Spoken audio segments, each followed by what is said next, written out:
according to CZ, the CEO of Binance, of course, the National Bank of Kazakhstan is going to be testing its digital currency on the BNB chain. And that means that we're going to see a central bank roll out, or at least test a rollout of its fiat currency on a blockchain, which is crazy. It's it's BNB, so it might be a little bit more centralized than your run-of-the-mill Ethereum or something like that. But this still is a pretty big moment for the BNB ecosystem, and probably for that larger story of CBDCs more generally, just because we in crypto usually think about CBDCs and DeFi as two rather separate things that might even be competing with each other. So, Zach, I'm going to roll it over to you. What's your take on this? Yeah, the proof will be in the pudding, right? This is all a bit perspective at the moment, whether this is some, I don't know, private fork of BNB or whatever that provides sort of a sandbox environment for this to be tested. I think is probably, open to conversation. We'll see what happens. It's not the first time that governments have worked with existing, blockchain firms to test CBDCs. I know the Stellar Development Foundation was talking to Ukraine a few years ago about doing something similar. So we've heard something along these lines in the past. So I think, that's the first thing to say. We'll see what ultimately turns up from this news. But I think the choice of BNB Chain is interesting. I mean, we saw some reports today from Solidus Labs, which is a blockchain sleuthing firm, saying that some ungodly percentage of tokens on BNB are linked to scams. I think it was something like 12% of the equivalent of ERC20 tokens on BNB Chain were linked to scam projects. So a bit of a head scratcher that Kazakhstan would go to this particular chain to do it, but that doesn't mean that this might not work down the line. We're going to see what comes out of it. It's going to be in the details to see if this really gets on its feet on BNB Chain in a way that harnesses both the power of a public open blockchain network and some of the security assurances that you would hope to find in a national digital currency project. So waiting to see how this pans out, if this ultimately becomes a thing or if this is sort of a preliminary headline that kind of fades into the background. But I'm going to toss it to Will. Saw his hand go up.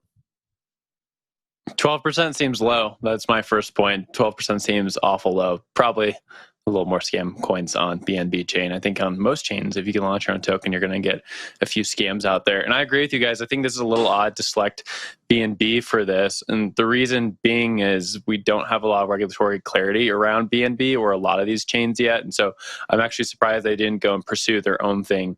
Oftentimes we see CBDCs built on purpose, permission chains like Hyperledger or something like that. And so I'm a little bit confused why they chose to go with an open network that is supported by Binance. Second point to that is Binance has had a difficult time over the last 2 months or so with BNB. They had that chain halt, right, after the large hacking incident. And that brought into question some of BNB's censorship resistance. If Binance is able to unilaterally stop the chain for whatever reason due to a hacking or something else, that might not be in Kazakhstan's favor. It might also be in Kazakhstan's favor, right, where they can issue some changes to the chain retroactively if something does occur. But it is a little questionable that they chose to work with them and not build their own chain. That being said, there are some benefits to working with Binance, right? It's the largest exchange on the planet. Most volume, you're going to get the most liquidity. It's going to be very easy to onboard people onto this chain.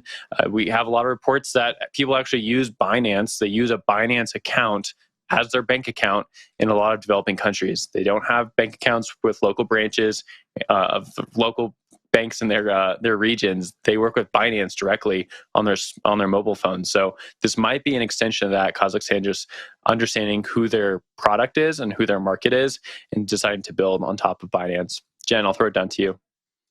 Yeah, just to your last point there, Will, I think a lot of the time when we talk about CBDCs, we talk about privacy and trust and people not trusting the government. I mean, this could be Kazakhstan saying people trust Binance, and so why don't we partner with them and start working on that narrative of the CBDCs? So I looked at this story and I thought about Binance and the history of Binance and their ability to adapt to the market, to changing regulation, and kind of come out on top and persevere even when I think a lot of the industry thought they weren't going to. I think this is an interesting business strategy for them. Maybe they're trying to prove out a use case that they can work with nation states on these CBDCs because they're looking into the future. And so I think it's an interesting way to kind of diversify what they are already offering, and they've proved to be pretty strategic in their thinking. So I don't know. I wonder if we're gonna see more of this. Yeah, and Kazakhstan, right? Also sort of granted Binance a license to operate there, so maybe they're just trying to be, a friendly partner to their presence in that country. And also, Kazakhstan used to be a big force in Bitcoin mining. I don't know if it's still up there on the charts. I haven't checked that in a while, but certainly Kazakhstan has been in the crypto conversation for a while on a number of different fronts. So the fact that they're experimenting a bit further with the CBDC, maybe not too surprising. All right. Oh, Will, what do you got? Well, last point, and then I'll actually segue us to the next conversation. It's always interesting to me to see these developing countries or countries that you wouldn't think of being in the headlines for crypto taking the initiative on CBDCs. We see some stuff with the US and the Fed. We see some stuff with the EU moving forward on things, but oftentimes it's these countries that you wouldn't think of. And I think that's kind of a cool aspect of crypto, that a lot of these countries are able to take the initiative on building out the next frontier of finance, just because the code is out there already and they're able to work with international partners like Binance. So I think that's a narrative watch, if you will.